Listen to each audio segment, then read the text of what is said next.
when it was all just like general. Because it comes from like classical mechanics, which is like. Yeah. But now like you can talk about like. But is like the complex geometry stuff like coming from classical mechanics still? Or No. This is like a whole different ballpark. This is just like talking about. I mean, we just look at like structures which now have to embed into complex space. Or the classification actually comes in projective, actually, not even complex, but complex projective, CP. Good. Is the mic work like all the way down? Do we need to test it? It should be good, yeah. It should be good. Okay. I need them to be easy. I was going to make my brain ooze out my lots of bits about it. Ready? You are. Well, look at that. Macromorphic. Oh, narrow.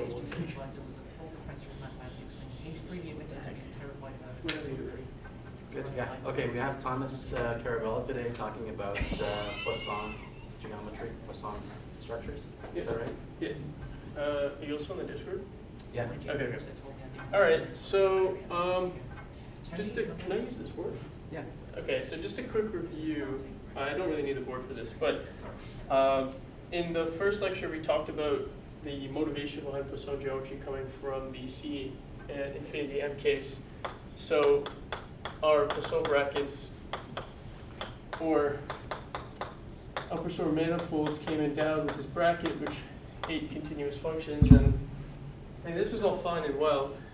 Particularly the one thing we noticed is that there's a lot of functions on these manifolds. However, if you look in the complex case, now you might not always have holomorphic functions. And I'll spew out the word holomorphic quite a bit. Hopefully everyone's comfortable with that sort of language and the language of complex geometry. I'll try to like keep it separate, like when I say holomorphic sections and stuff like that. Like there are other words that I can use to describe this, so I might do that if that's more comfortable. But for now, we have to sort of switch our language and talk about holomorphic Poisson structures rather than just Poisson structures on manifolds. And particularly, we're no longer working in the C infinity M case. We're working with the sheaf of holomorphic functions. So it's apt to start with the definition.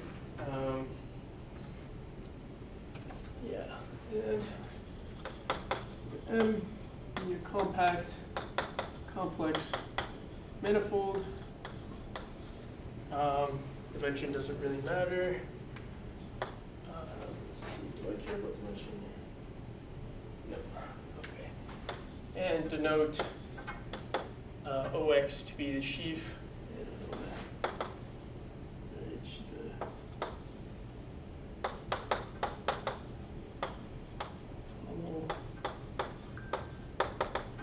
Functions. Then a Poisson structure or a bracket or holomorphic bracket, holomorphic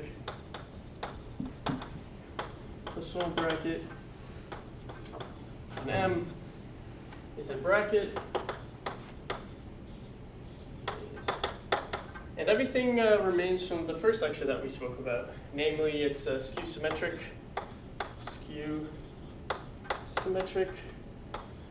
It satisfies the Jacobi identity.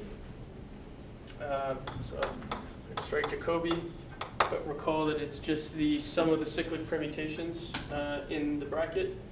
And third, it's Leibniz. Is it ID or? Yeah, there you go. So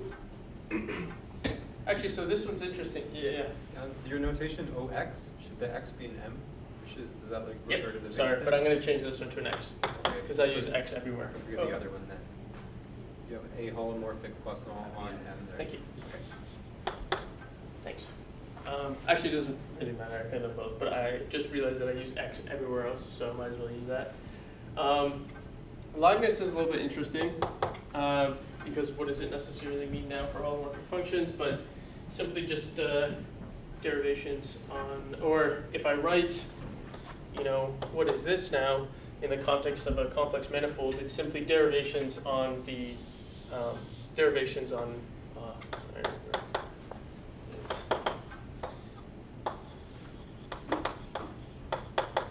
on a holomorphic functions.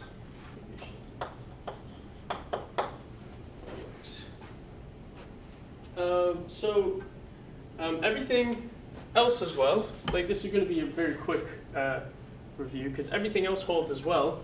Particularly, we can find a bivector which represents the bracket, and I know in the last lecture I used the notation like dfdg like this. However, in the notes that I'm following, they actually just use the natural pairing. So you can always find some where there exists, for a bracket, there exists a bivector pi, which is a smooth section. What's up? We already defined sort of what this is in the first one, so I'm not going to get through it, but just smooth section on the tangent space, wedge 2 of the tangent space, and such that the bracket between f and g, f, is the pairing df dg with pi.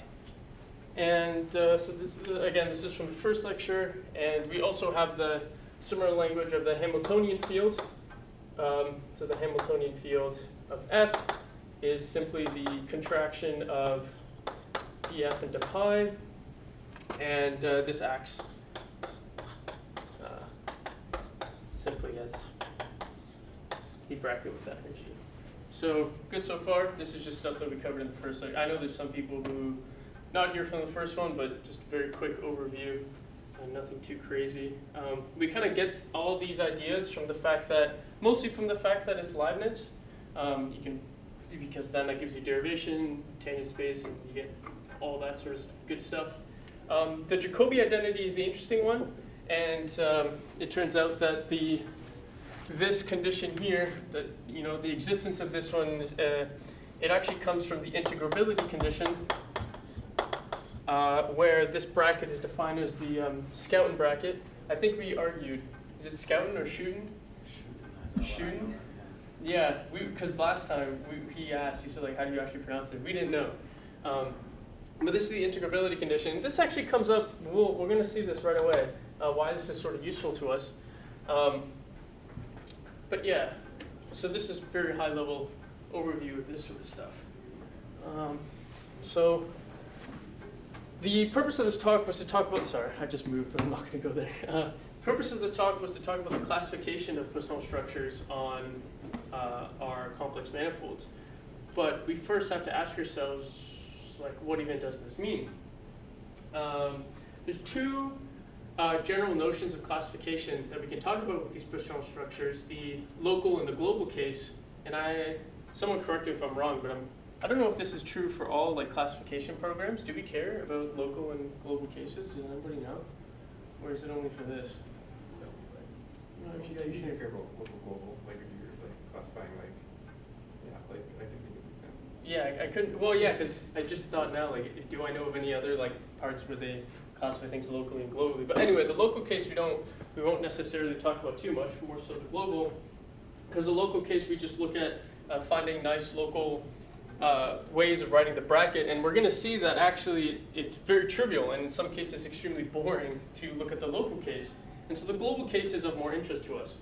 Oh, let me correct myself. The local case is very interesting if we have singularities, which is what we're going to talk about. But away from singularities, it's incredibly trivial and completely resolved, if you want to say it. But you'll see exactly why.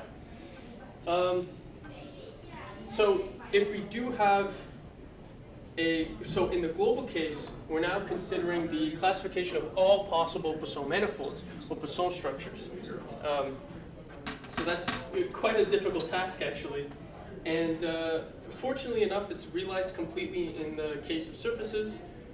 And time permitting, I did say in the abstract, I want to talk about threefolds and higher dimensional cases where it's not completely realized, and still ongoing work being done. So we can first sort of try and gauge what we want to do in terms of the classification. And like I said, this thing will become very important, this integrability condition, because what we can do is we can actually just generate a, or this sort of generates a algebraic subvariety of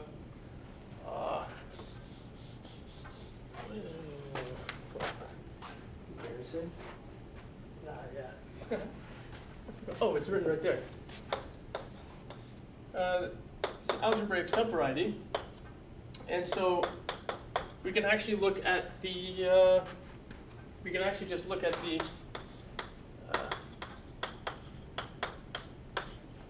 Moduli space.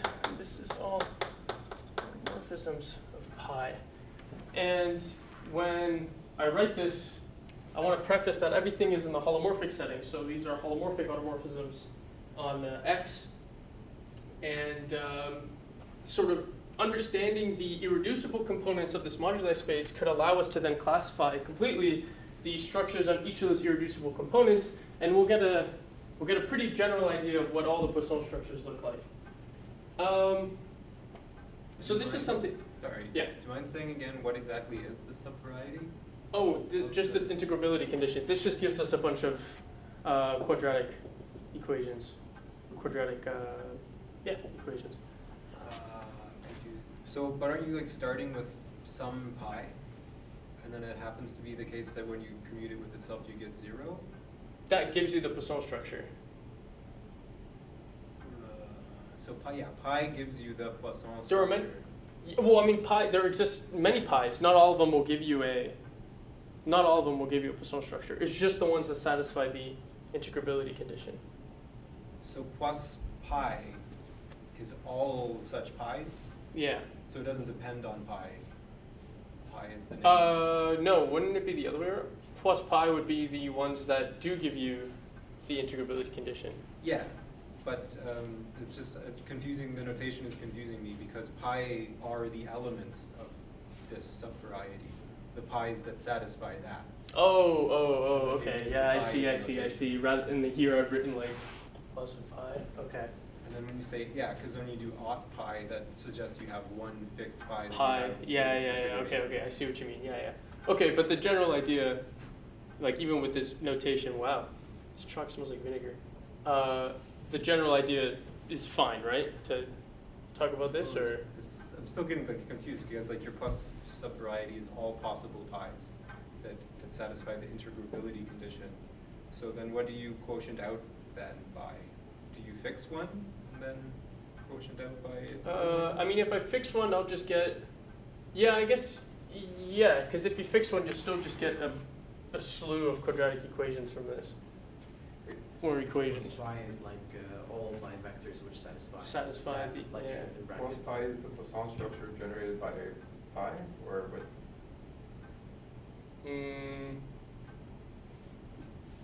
No.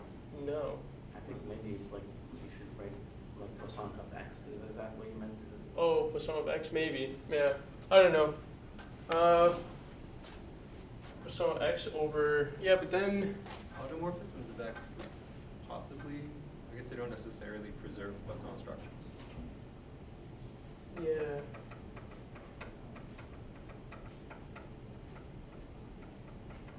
Okay. Well, I mean, this is completely unimportant because we're not looking at this case, so we could jump back to this. Okay. Maybe I misunderstood what he meant in the paper. But yeah, we'll jump back to this. We'll see what we mean. Okay. So okay, it's fine if we move on with him and then we can jump back to it. Okay. Yeah. I also have the original paper here, so I can let you read that afterwards, see if we can understand what he means by that. Okay, but our focus today is for projective manifolds, which are exactly how we defined them earlier, not how we defined them, but exactly the same setting, a compact complex manifold, which just admits holomorphic embeddings into some projective space. And as I said, when I said that the classification program is completely realized in the case of surfaces, I actually mean projective surfaces, in case that wasn't necessarily clear. But the manifolds, there are three flavors of projective manifolds. The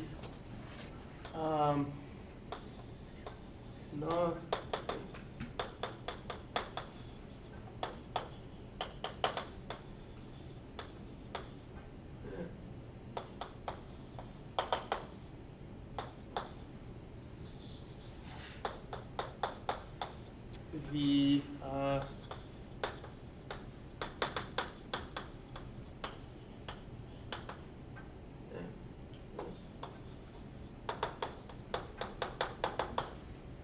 and then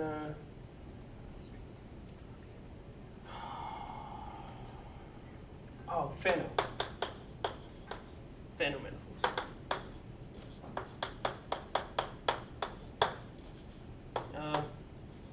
So as I was speaking with William beforehand, these conditions on the Chern class just tell me if it's ample or not. But another way of just thinking about that is that actually, yeah, we'll just leave it at that. I don't want to get into that too much.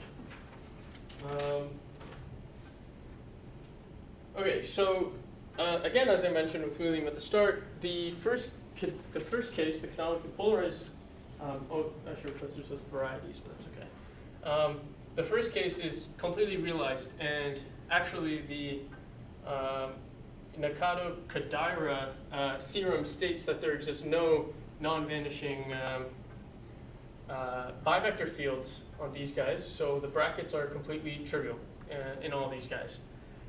In the Karabela manifold case, you can write Kähler manifolds with Chern class 0 as a you could find finite covers of these such manifolds as being the product of a torus, symplectic pieces, and then our Karabela manifolds. And it turns out that all these guys are trivial. This one admits no Poisson bracket. This one admits constant. Let me double check. No. These guys are the constant brackets. So our brackets are just given by constants. And these guys are given by, as we're going to see in a couple seconds, the symplectic form. So you can invert your Poisson bivector to get a symplectic form. So in this case, too, it's also trivial. I don't know if it's completely realized. Yeah, it is, I guess, because I just explained how you would get all of them. But the Fano case is the case of interest for us. Where's the eraser?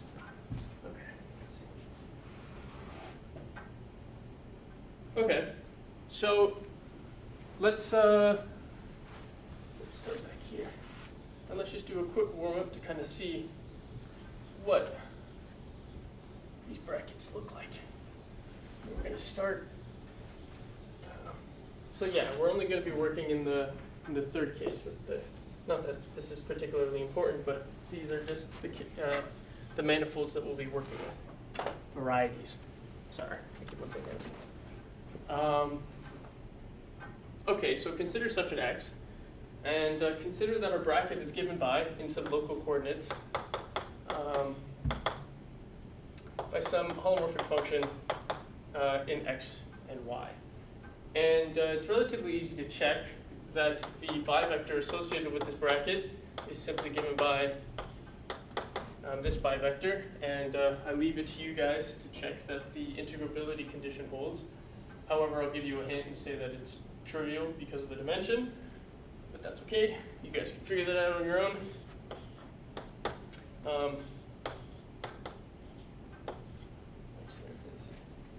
Not apparent. And so let's work in a, so this f is a holomorphic function. We haven't really spoken about where it vanishes, but let's work in a region where it's well behaved, doesn't have any singularity, so we can properly invert f to get our symplectic form dx dy over f. And then Darboux theorem, our favorite theorem, which I kept on referencing last time, allows you to find coordinates now of this form, of this symplectic form in the region, in the local coordinates x and y. You can find coordinates p and q such that, in fact, we can rewrite our symplectic form as this, and then our wedge q. And so, if you recall, like not even 5 minutes ago, I was saying that the case in local coordinates around non-vanishing points is very easy because, well, we can just continuously apply this to any single Poisson structure, and you're always going to get, it's completely well understood. We know how it'll work in areas where the function or the holomorphic function doesn't vanish because this is completely, it's completely fine. There always exists this change of coordinates, so we can rewrite it like this. And in fact, every single Poisson structure, for all pi of the same rank, all these Poisson structures are the same, up to some change of coordinates. So, interesting. Let's see what we'll talk about. Okay, yeah.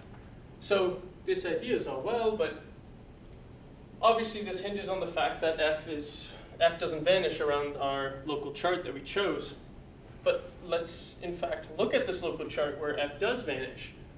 And we can assume with a loss of generality that f vanishes at 0. In fact, for the rest of this entire lecture, we'll always assume if something vanishes, we'll just assume that it vanishes at 0. However, when we talk about some construction stuff, we might need to change that out. The 0 locus of a complex holomorphic function has complex codimension 1, so that it's actually there exists a whole complex curve D on which f vanishes. And yeah, and so actually we're going to assume also that f is polynomial. So this fact, this fact, this fact, f is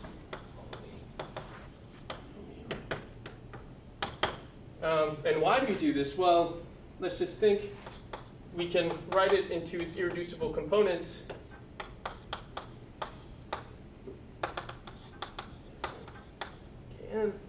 And our divisors, or, oh yeah, so these curves, do we call them divisors yet?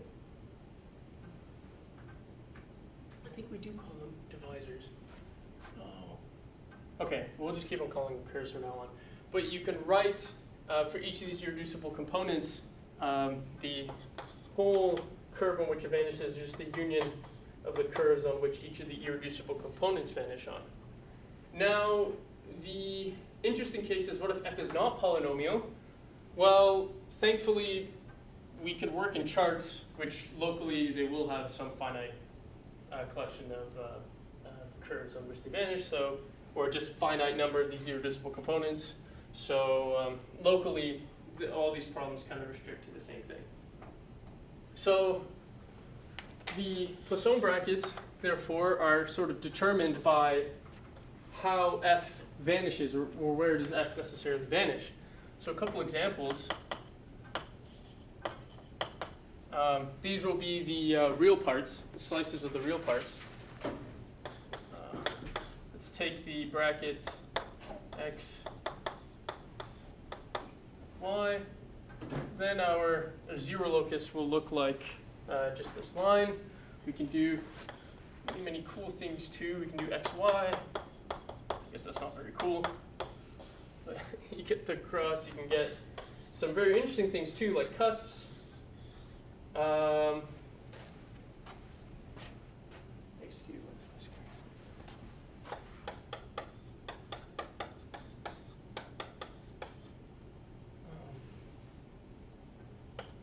Why? But we're actually going to do one more. Do I want to do this? Yeah, I do actually. You can also count for multiplicities as well. And multiplicities will be very important to us later, but you can have,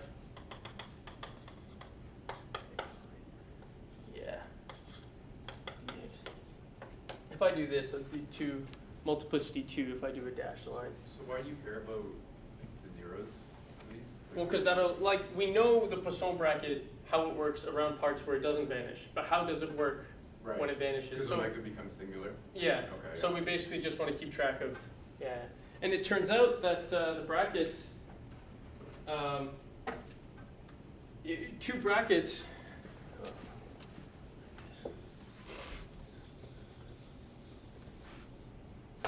so 2 brackets are, or 2 structures can be viewed as the same or isomorphic if and only if they differ. So pi and sigma are some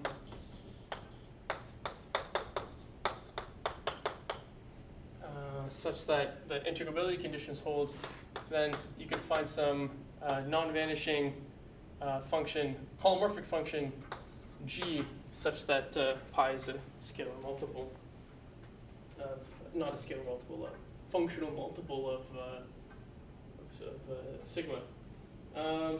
However, so I do want to backtrack. About 30 seconds, I might have said that they're isomorphic. However, I'll take that back. I just say that you can get a Poisson structure from one by multiplying by some non-vanishing holomorphic function. However, they don't necessarily, pi and sigma don't necessarily have to be isomorphic. You can consider the bracket, I'll leave this as an exercise, but if we define the bracket xy sub lambda to just be lambda xy, you can show that xy sub lambda and xy sub lambda prime are isomorphic. Lambda prime are isomorphic if and only if lambda is equal to plus or minus, lambda prime is equal to plus or minus lambda. So the structure, like you still have to work with the structure. There's a lot of, there's extra information in local regions when you multiply by such functions. Okay. I'm just gonna concentrate on this side of the board. I don't want to walk all those up. It's fine. You raise your hand, William? I just kind of wanted to ask a technical question about the first term classes. Oh. How are we interpreting them as being positive or negative? So I think for any subvariety you can write, where is it, C1. I think this is the condition on the positive and negativeness. Okay. However, it's really funny. I was literally telling Deja online, so I hope there's things William doesn't ask because I don't really know too much. But like this, so this is the condition on the Chern class, and then likewise the negative and the 0 imply that this would be 0 for all possible subvarieties y. For all y? Yeah. For What all if you have ones where it's positive and some where it's negative? Is that just like an... What, the Chern class or the... Yeah, the integral. Like if you have some subvarieties where this integral is positive and other subvarieties where it's negative, is the sign just undefined in that case? Hold on, let me correct myself. Okay, wait. Give me 2 seconds.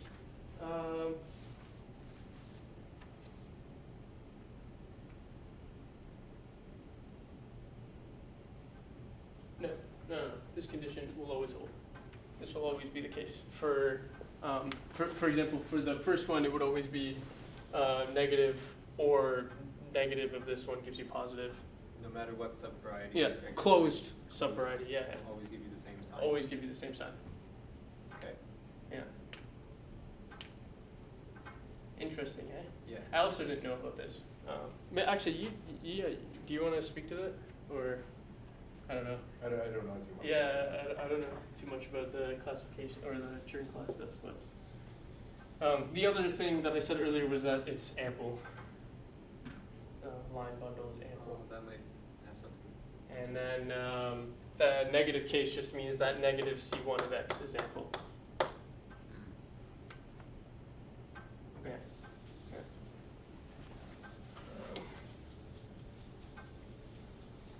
Okay, so like I said, the manifolds of interest are the projective manifolds, which are the compact complex manifolds, which just embed nicely into some projective space. And I don't need to define projective space, do I? Just write it out really quickly, like just lines through 0. But you can write it as, do I want to write it as anything else? No, we're only going to be working in the, this B2. How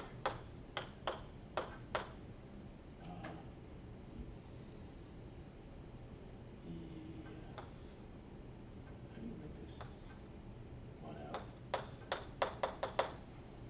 Is that fine? I think that works. No, what am I doing? So lines through 0, and it's invariant under scaling. So the equivalence class is defined as the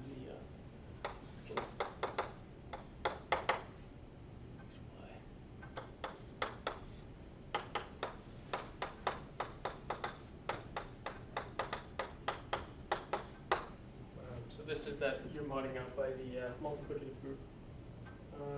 Good? Oh, sorry, I thought you were. Okay, so what does a Poisson structure generally look like on P2? Well, we're first going to have to pick some charts. You know, it's really funny that I say we're not going to look at the local case, yet we're always looking at the local case. But the classification, when we talk about blow-ups and blow-downs, that's more general, global case. But yeah, so we picked some local charts, and there's some very nice local charts that have already been lazy, such that x is non-zero. Yeah, U1, it's the same thing, y is non-zero, and U2, same thing, such that z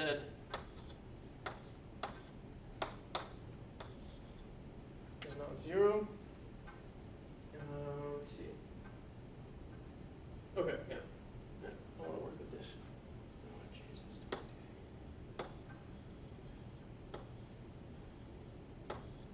and particularly, we're just going to focus on U1 for now.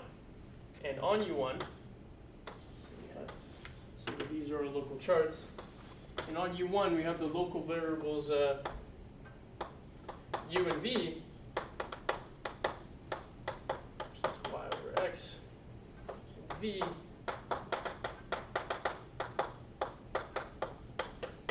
z over x. And yeah, that's all fine and well. Let's see. Okay, yeah. And so on U1 particularly, we get that it's isomorphic to some copy of C2. But we already worked with this case, and we know that this bracket can be written as some holomorphic function, and we wanted to work on the overlaps of these charts. And so this is on U1, but on U2, which I'll just denote with like U tilde V tilde, which is I think U inverse and then U inverse V. How did I get these? Well, you define the coordinates U tilde V tilde as x over y and z over y, and you could write it in terms of these guys. I won't go through that computation, but pretty easy to check. And so we require that the brackets is equal in this case on the overlaps. So how do I want to write this? Okay, I want to write this as U inverse V. We can use the three properties that we know of. Well, actually, we only need the derivation and yeah, actually, we only need the derivation. You'll pair these two together. That's 0 by the properties of the brackets because f bracket f is 0, and so then you'll be left with 0 plus U inverse V. Use the fact it's a derivation. You'll get minus squared. Double check.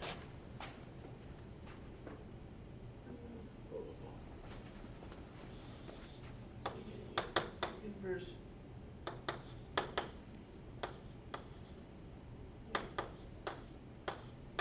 V. So fine so far. Okay, good. Negative UV. Okay, so all here is fine. Up to here is fine. So you're writing, well, you're writing U inverse as U times U to the negative 2, and then doing the derivation on that. Like to go from that one line to the next. Yes, I'm just, sorry, from here to here, right? Yeah. Yeah, I'm just differentiating U to the minus 1, basically. Yeah, but you're writing that U to the minus 1 as like U times U to the minus 2. Yes. in order to do Yeah, that. yeah, yeah. Okay. Got it. And let's see, everything else should be fine. Just want to make sure because I don't want to. Yeah. Okay. Yep. And then we can rewrite this in our tilde coordinates. It's negative U tilde cubed. Oh, okay. Hold on. Yeah. Okay. Hold on. One last line before we get there. U to the minus 3, and we'll just write this as f of uv from up here. And then lastly, can the camera get that low? Can you catch it? Okay. And then lastly, we'll write this in our tilde coordinates, f u tilde. Is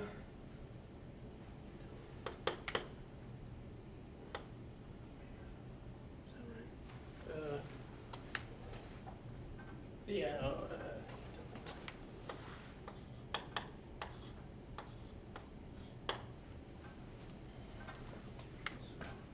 Just make sure this is like the only computation I have in here. Okay. Okay. So then, from this, we could Taylor expand f in U2. So in U2, we could Taylor expand f, and you further get, you know, cubed. Let's see.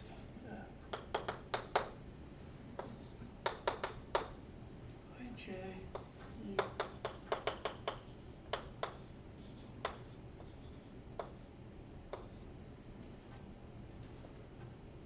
Yeah, I think that's right. I think that's the correct. Oh, no, no, that's not.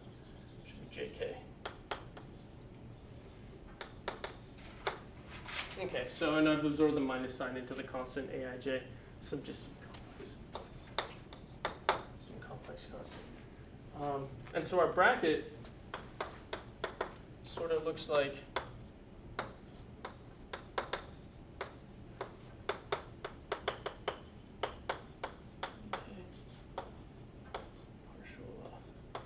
this is in the second chart. And so what do we notice? Well, we notice that all the, around where it doesn't vanish, it's trivial, but around where it vanishes, well, what do we know? Well, primarily we know that f then has to be a polynomial of degree at most 3, or else you're going to start to get a bunch of poles. So if j plus k, or namely j plus k, has to be less than 3. If it's greater than 3, you're going to start to encounter some singularities. So, sorry. Yeah. Oh. Yeah. A, J, K, 0.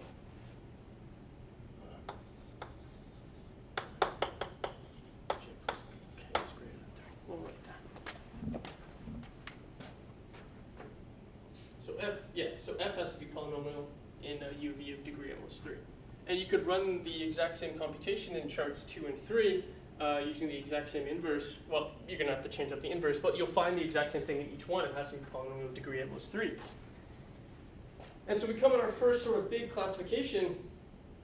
Remember that the zeros of our bivector pi determine the holomorphic function up to rescaling.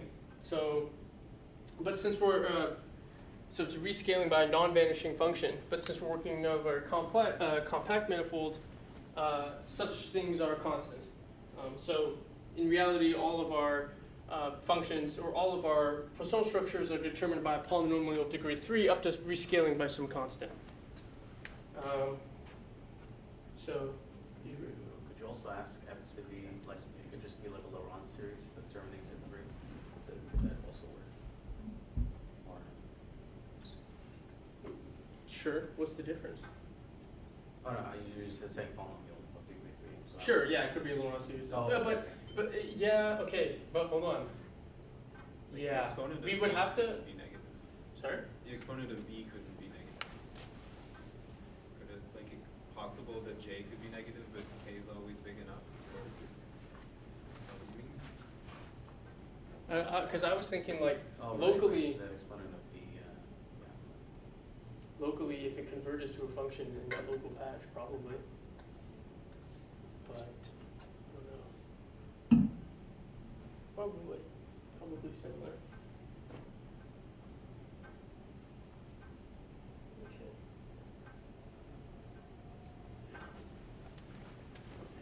We run up to our first sort of classification proposition.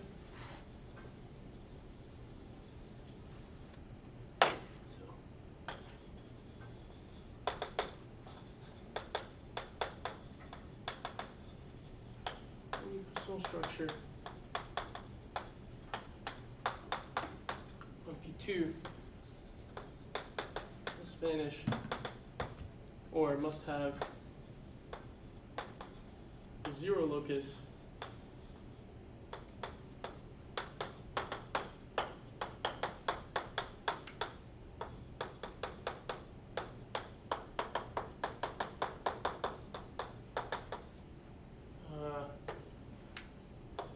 and the degree of f is that mostly. And every other Poisson structure on P2 is just this exact same locus, or any function that satisfies this up to some up to scaling by some non-zero constant. And it turns out that up to projective equivalence, I wish I could be as good as William in terms of remembering how to draw things, but I can't, so I have to delegate to the paper. It turns out that up to projective equivalence, there are only 9 such Poisson structures on P2, or 9 such loci. So we have these. Yeah, I know. I asked again, and she said it was loci. Okay. You have the smooth elliptic. 1, 2. You could have a node. This is one. I mean, so these up to equivalence. So all of these. Cusp. So you'll notice we're going to start to get pretty degenerate pretty fast. Conic. Conic and a tangent line. Oh, this is the real slice, by the way, just a real slice. In case that wasn't obvious. Have a triangle. Have lines through a point. Oh no, that's not right.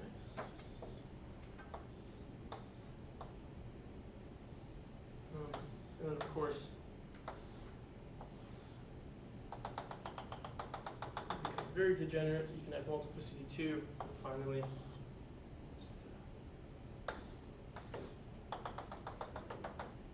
multiplicity 3. I.e. execute. Your 6 and your 7 look like they're the same. For 7, did you mean to have the lines all meeting at the same point instead? Sorry. Which? Yeah, they, oh, whoops. I told you, man. I'm not good at drawing pictures. Looking like right at the page. See, even that. You know, look, even that. We get it. I still can't get it. But yeah, they all meet at a single point. Okay. So much time. Oh, wow. A lot more. Any questions so far? I'm going to take a slight swig of water. These are the zero loci of cubics, is that Yeah. so? I think you had a question way back at the beginning. Did you get that sorted out? I was just gonna ask for a reference for the paper that you referred to. I'll send it. Or I can even show it to you now. It's a very good paper. It's the, Is it on the preprint server or? Is it on the archive preprint server? Yeah, of course. But again, it'll probably be in the description because my notes are kind of just ripped from this paper. Very nice paper. It goes much more in depth than what I'm doing here. Actually, up to right now, I've pretty much followed the paper to a T. But now I'm going to talk about how, if we have some sort of Poisson structure, can we get one from another? Or can we, yeah, I mean, that's pretty much it. There's 2 ways you do it. You can blow up and blow down. We're going to talk about the blow up and blow down process, which is quite common in algebraic geometry, but he also talks about other things too, because you can talk about minimal surfaces, ruled surfaces, just, not really important to us. I have another question about your drawing, about 9. So these are loci of cubics, right? Yeah. So you have 3 horizontal lines, 1 vertical. Oh, no, this is just the chart. Oh, Sorry. okay. Yeah, I didn't know how to draw it. And then so 8, then the vertical is like true, like that is part of the loci? Or? No, it Oh. should just be 2, and then. 2. Oh, no. It should Yeah, be- yeah, this the one vertical. is. This Yeah. one is. Yeah, you're right. This one is a part of the loci. Yeah. However, this one. It's just 3 vertical lines, like y cubed or something. Yeah. However, this one. horizontals are, Yeah. Good catch. Thanks. In the paper, he kind of draws it with no coordinate plane. He kind of just draws it with a blue background. So I kind of got tripped up. Okay.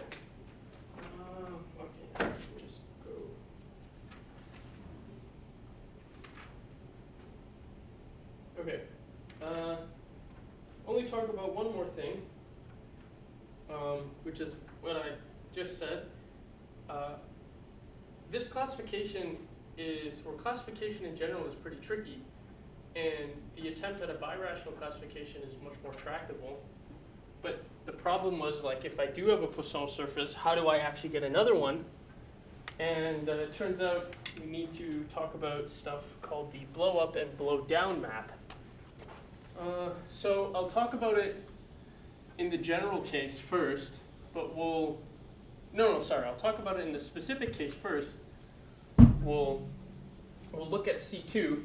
We're actually going to blow up C2 into another surface.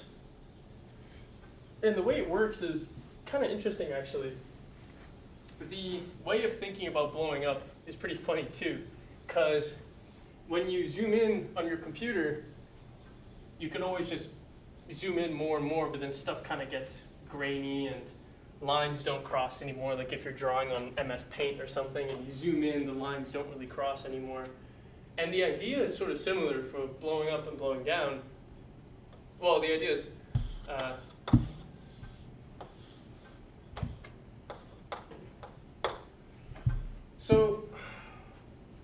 you have C2, then you have some sort of point, not some sort of point, you have a point on C2, and all you do is you look at all the lines through this point.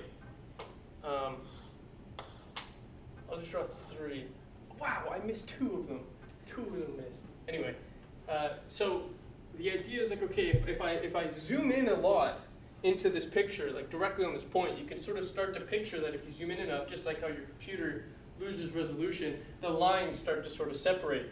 And so you've blown up. I mean, that's just the intuition. That's not actually what happens. These are all like connected, but we're touching.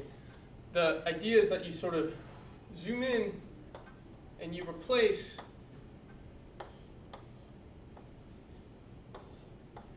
let's see, the same number. Yeah, and you replace the point P with this curve E.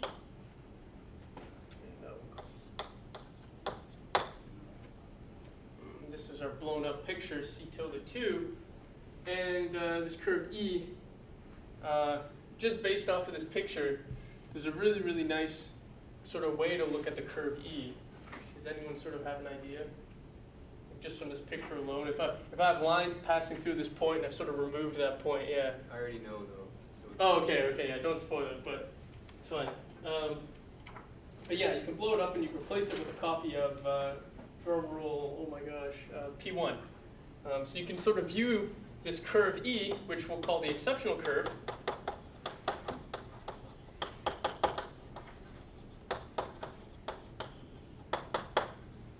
as a copy of P1. Okay, so the process for blowing up a point is simply removing that point from my space. So blowing up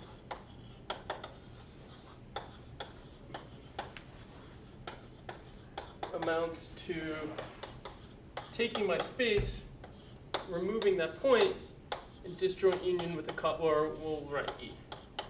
Disjoint union with a copy of E. I can't write P1 because in different cases it won't necessarily be P1, but you take your exceptional curve and you sort of fit it in there. And so this is called the blow up. The blow down map is, well, yeah, just go backwards. I mean, you kind of just forget this curve and you put back P, but you have to be a little bit more careful than that. I'm obviously saying that a little loosely. Can I just ask about the drawing real quick? Yeah. So like it's just a schematic diagram, but is it just misleading that it looks like your new surface has a boundary on it? Like you actually start with like a closed thing and then you end up with something that's still closed, right? Yes. Okay. That's a good question though. I didn't think about that at all. Yeah. Yeah. What you're doing is you're actually taking the connected sum with CP something. Yeah. CP1 in this case. Yeah. I didn't think about that at all. Yeah. Yeah. So okay. So this was a very specific case of C2, but generally we'll see that it works the exact same way. And I'm going to start carrying this around because I want to make sure I get this right. Okay. So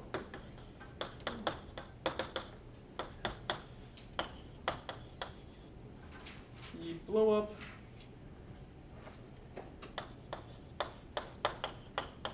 of C2. Okay, I'm going to write P, but I just don't want to write the origin. So every time I write P, I'm actually writing the origin. But it works on all cases. We just, without loss of generality, blowing up the origin is the set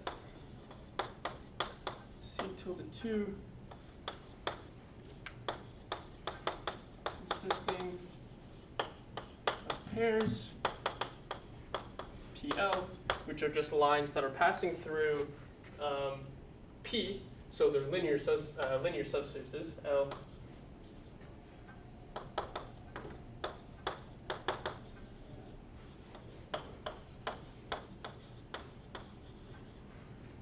linear subspace L.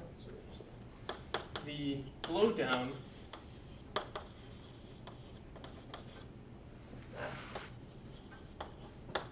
is the map. Let's see. B tilde, oh no, just B, sorry. From C tilde to C.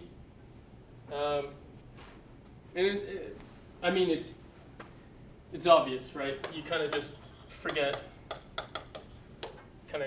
the line that passes through it. But there's obviously some nuances. If P is not 0, this is the easy case, then of course this is a unique there's a unique linear subspace through this point. So you can properly recover oh yeah, okay, is a single point since there's a unique linear subspace going through P. However, if P is equal to 0, well, we'll just get that this is the lines through, I mean, these are all the lines that go through 0 in C2.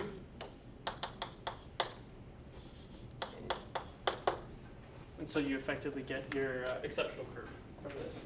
Okay. Any questions about this? We'll keep on working with it, but yeah. So you're talking about the blow up at P, which you're calling the origin, and then you say that your blow up space is all pairs. Oh, okay, yeah. So maybe just let me not do set that. Be 0. Yeah. So this is the blow up at P. It's a set of pairs P comma L, and then L is a linear subspace through P. Yep. Through the origin. Okay. And the blow up. I mean, you can think about it like if I had a point right here, there's only one sort of line, linear subspace that kind of works through it. But at the origin here, you have all the lines that pass through it. So if you blow up at any point that isn't the origin, you're not doing any? Or Well, no, but then the picture, like it's kind of like, you know, when you do physics in 5 meters and then you do physics 20 meters down the line, it's the same thing. The whole picture just translates, no? Yeah, it might just be like grappling with your notation still. Okay, yeah. I mean, the other thing is like you can, I kind of see your point though. However, like is L an affine subspace going through P in oh. all cases? Oh, I see what you mean now. I see what you mean now. And then your blow down map is also equally kind of confusing. Yeah, because then it's literally, yeah, you're right. If I'm not blowing down the origin, it just. Okay, well, can't I just state that, I mean, if P is equal to the point that we've, yeah, if P is equal to the point that we've blown up, then this picture remains, or it If works. you just say the blow up of C2 at 0, and then the rest of the stuff exactly the same, then I wouldn't be confused anymore. Okay, why don't we do that? If you're but- just describing the blow up at 0, then I think I can kind of make sense. Is that, hold on. So the blow up at 0. Okay, yeah. But we do still want to talk about, you can still translate this picture to blow up at any point, except you're going to have to like work with this stuff a little. Yeah. Yeah, okay. I agree. This also makes me less confused. Any other questions? Okay. Okay. So I'm still going to use my little booklet. So we're going to start writing some coordinates down and work with a specific example. So let's define coordinates on C2. We can use the affine coordinate chart. Let's do 1D.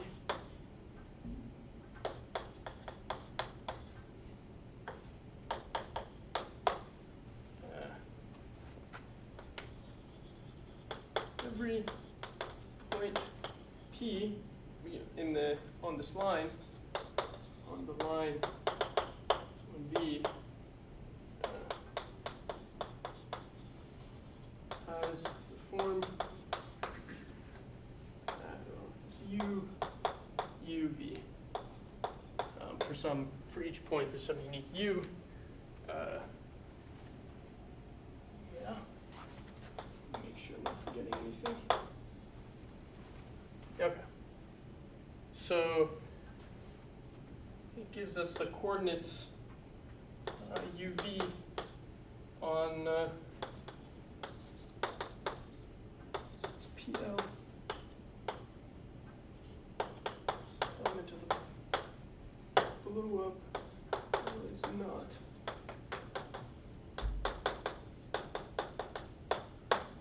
Oh, that's not the one. So this gives us coordinates here, and the blowdown map.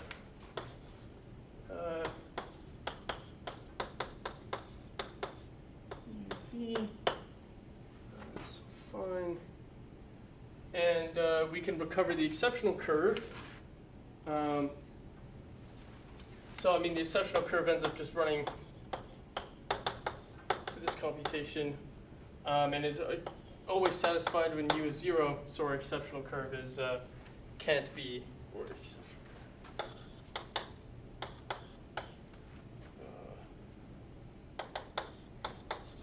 UV such that U is equal to 0. This is our blowdown map.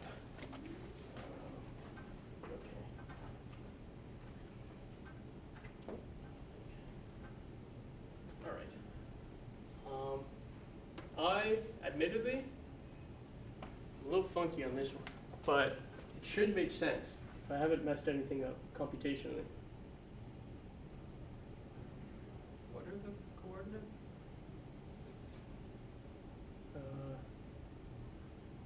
Well, our coordinates are just, like on this chart, we just have coordinates UV.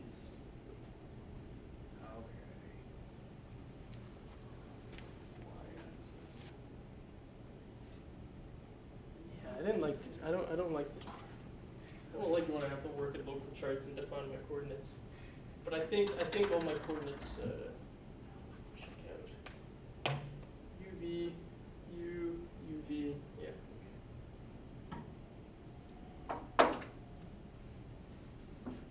Okay. So tilde is like some kind of projective space, if I'm understanding correctly. Is that right? Tilde? Well, yeah, some kind of projective space. Okay. But you know, it's just that the exceptional curve is projective space. Yeah. The exceptional curve. Yeah. Like this guy is our copy of P1. Okay.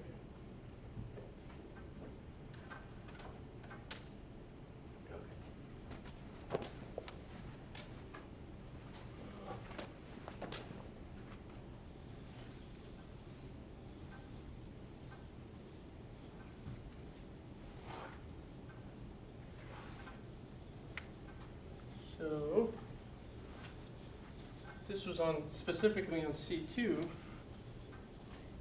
However, we want to know how this sort of works on arbitrary surfaces and more generally the holomorphic functions that are on these surfaces. Because obviously the main point of this was that if I have a Poisson structure, can I get another one from that one?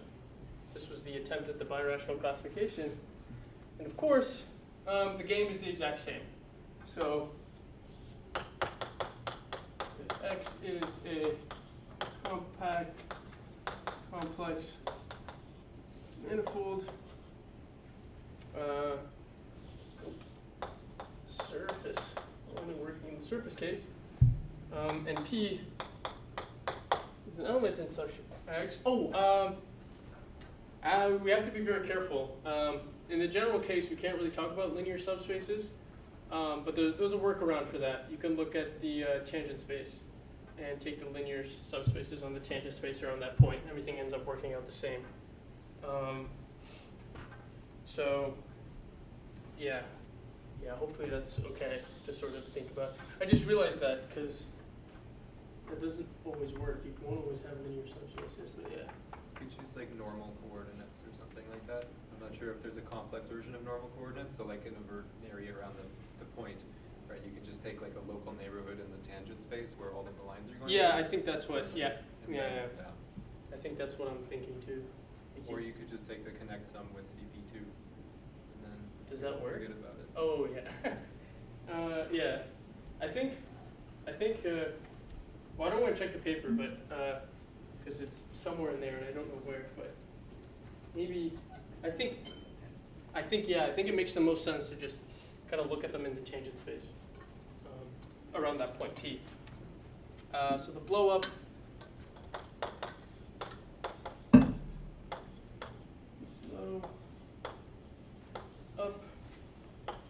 at P is the surface X tilde obtained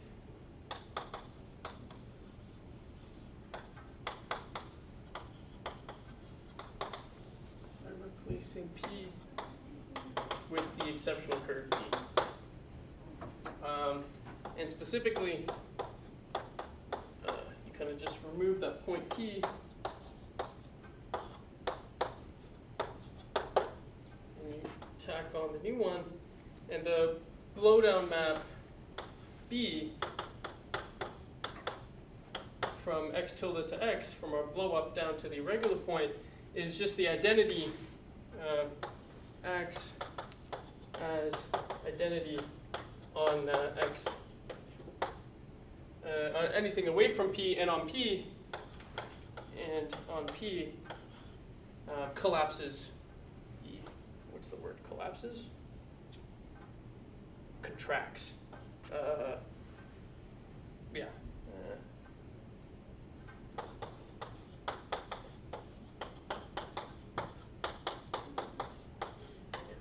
So the picture, I just erased it, but the picture is essentially just taking that curve E and shrinking it down to that point.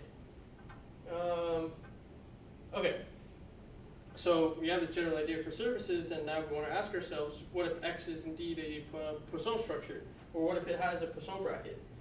So we can assume, not assume, what we want X tilde to inherit some Poisson structure from X, but more precisely,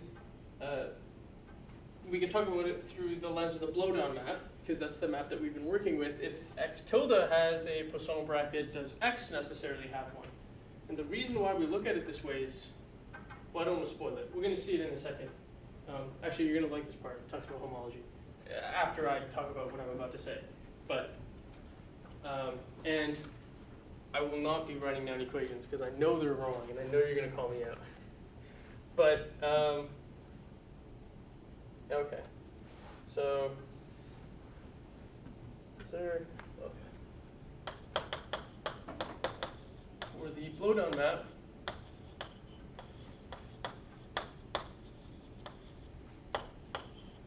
tilde, no, B X tilde to X,